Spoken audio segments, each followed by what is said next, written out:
um outro conjunto de contribuições, que são as contribuições de interesse de categorias sociais e econômicas. Até agora nós vimos as gerais dessas contribuições, agora nós vamos começar a ver as contribuições caso a caso. Tá bom? Elas são instituídas pela União, tá? Mas a sua cobrança é feita por entidades profissionais ou econômicas. Exemplo, os sindicatos, eu ponho um alto parênteses aí, tá? Eu deixei ainda aqui porque é um caso à parte, tá? Mas elas já não deveriam mais estar aqui no EZ, mas você vai entender porque eu estou colocando. Conselhos de realização de profissionais liberais e até sindicatos de empresas, tá? A finalidade, dar suporte para essas entidades, tá? Essas entidades, somente as profissionais, os conselhos, eles exercem uma função social, tá? Bom, qual é a hipótese desse? A gente pode falar de forma genérica, já que você tem milhares de contribuições, que é o exercício pelo contribuinte de determinada atividade profissional ou econômica a que se atrelem as funções de interesse público exercidas pela entidade credora da contribuição. E a finalidade é garantir que essas entidades possam fiscalizar essas profissões, tá? Por exemplo, no caso dos conselhos, tá?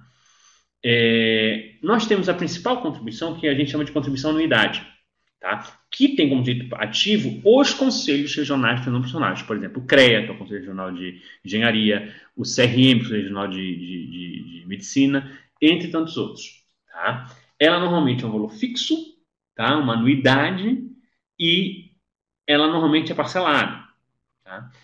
E esse tributo, de certa forma, tem base na Constituição, porque esses conselhos exercem a fiscalização e regulam a chamada liberdade de profissão. Você pode ser livre para exercer qualquer profissão dentro dos limites estabelecidos. Então, o Conselho Regional de Medicina ele vai fiscalizar os médicos, mas de forma que deixe, que consiga, como posso dizer, é, é,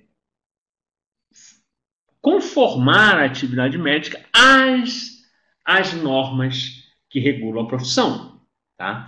Um caso muito interessante é o da OAB, que em tese é um conselho profissional de advocacia. Tá? Só que na nossa Constituição a OAB ganhou uma importância maior do que os outros conselhos. Ela, por exemplo, ela é expressamente vista como um sujeito que pode entrar com um mandado de segurança. Ah, mas professor, um outro conselho também pode. Sim, também pode, só que ele entra na regra genérica. A OAB está lá expressa na legislação, a OAB pode fazer ação de constitucionalidade. Tá? Segundo o STF, e isso aqui está de algum julgado, de um julgado do STF, a OAB não é uma entidade de instituição direta da União. A ordem é um serviço público independente, categoria ímpar no elenco de personalidade jurídica existente no direito brasileiro. Vocês até fizeram muitos, se debruçaram sobre esse caso no fórum comentativo. A OAB não está sujeita a controle da administração, nem a qualquer de suas partes está vinculada. Essa não vinculação é formal e materialmente necessária. Tá bom? Diz mais, a Ordem dos Advogados do Brasil, cujas características são autonomia e independência, não pode ser tido como cogênero dos demais órgãos de fiscalização profissional. Tá? Por quê? Aí, se os conselhos, eles em tese estariam voltados para questões corporativas, a OAB não. Eu só acho problemático isso porque os conselhos profissionais, eles sim, obviamente, defendem questão da categoria, mas também têm uma função social de defender e coibir que maus profissionais exerçam a função. Então, essa função institucional dos outros conselhos existe. O negócio é que a OAB, além de defender a sociedade dos maus advogados, ela também tem uma função de forma assim de promover a cidadania. Aí sim, aí eu concordo. A OAB vai além dessas funções corporativas. Tá? Ele defende esse emenda aqui, natureza jurídica da unidade cobrada pelo Conselho de Fiscalização Profissional, discussão sobre a possibilidade de expressão de seu valor por meio de resolução interna de cada conselho. Tá? Tem uma questão já reconhecido. Tá? Então, você tem para alguns doutrinadores, talvez não classificasse a anuidade da OAB como contribuição, tá? Mas, principalmente, eu acho que ela deveria ser considerada como tal. Tá? Os demais conselhos, claramente, são contribuições de interesse da categoria profissional econômica estão no tributo.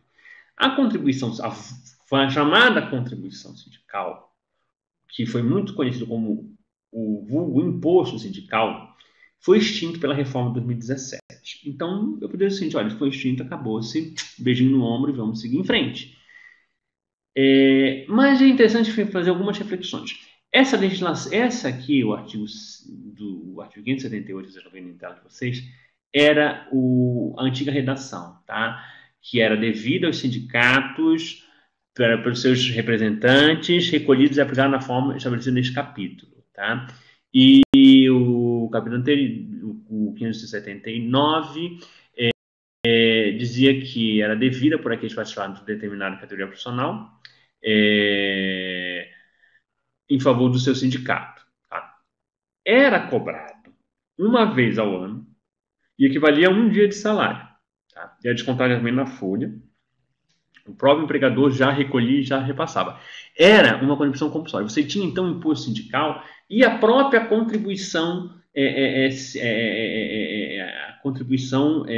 dos filiados. Você tinha, então, duas situações. A pessoa, antigamente, ela era obrigada a pagar a contribuição do sindicato, e, se fosse filiada, ainda tinha a contribuição do sindicato, a anuidade mesmo, que ela pagava por ser filiado. E o pessoal, mesmo que não era filiado, tinha que pagar a contribuição legal. Qual é o que diz o novo texto? As contribuições devidas aos sindicatos pelos participantes dos setores econômicos ou profissionais ou das profissionais liberais, representados pelas respectivas entidades, serão sob denominação de contribuição sindical, note que a legislação já corrigiu a denominação, pagas, recolhidas e aplicadas na forma deste capítulo, desde que prévio expressamente autorizado. Não tinha isso na antiga legislação. A antiga legislação era compulsório. Agora, segundo o texto dessa lei, é prévia e expressa autorização. Tá? O 79 desconto da condição será condicionada à autorização prévia e expressa dos que participarem de uma determinada categoria econômica ou profissional ou de profissão liberal em favor do sindicato representativo da mesma categoria ou profissão. Note que não está incluído aqui nesse conjunto a OAB, os conselhos profissionais, de profissionais liberais, que eles têm um caráter fiscalizatório. Os sindicatos são só representantes de categorias profissionais. A contribuição sindical, o vulgo imposto sindical, ele está extinto. Tá? Você tinha, antigamente, como eu falei, você tinha a contribuição sindical e a contribuição confederativa. A contribuição confederativa, como eu falei, era só de sindicalizado. Tanto que a súmula 666 diz: a contribuição confederativa de que trata o artigo 8º, 4º da Constituição, só é exigível dos filiados ao sindicato respectivo. Então, você tinha duas figuras antigamente: a contribuição sindical obrigatória, o vulgo imposto sindical, e a contribuição confederativa. Essas duas a pessoa pagaria se fosse filiada. Se ela não fosse filiada, era só a contribuição sindical. Com a mudança da legislação trabalhista, deixou de ser obrigatório. Então, ora, bolas, como é que pode ser como é que pode ser um tributo que eu posso escolher pagar ou não pagar? Então, ele deixou de ser um tributo porque deixou de ser compulsório. Tá? Hoje, a contribuição sindical, o antigo imposto sindical, deixou de ser tributo, porque não é mais obrigatório, cada um faz se quiser. Então, a gente tem que considerar afastado. Há algumas tentativas para voltar à obrigatoriedade por via legislação infraconstitucional. Tem uma série de tentativas para tentar reverter isso, ainda não conseguiram os sindicatos. Tá? Tentam fazer assim, será que por ação,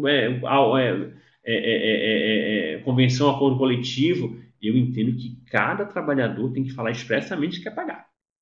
Então, não há mais possibilidade de ser uma contribuição obrigatória. Então, a gente pode dizer o seguinte: a contribuição sindical, o antigo imposto sindical, está extinto como categoria tributária.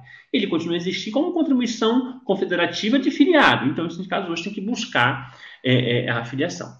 Então, por isso que eu coloquei ali no início, né, como exemplo, porque há doutrinadores que têm a dizer, não, ainda há como. Teve decisões judiciais que mandaram continuar descontando em folha. Então, é um negócio que ainda está com um certo debate na doutrina, mas que deve deixar de existir em pouco tempo. Tá bom? Alguns doutrinadores colocam a contribuição do sistema S como contribuição de interesses profissionais direcionadas aos sindicatos patronais. Porém, a jurisprudência classifica ele em outro tipo de contribuição, que nós vamos em outra categoria que nós vamos ver em breve. Bons estudos.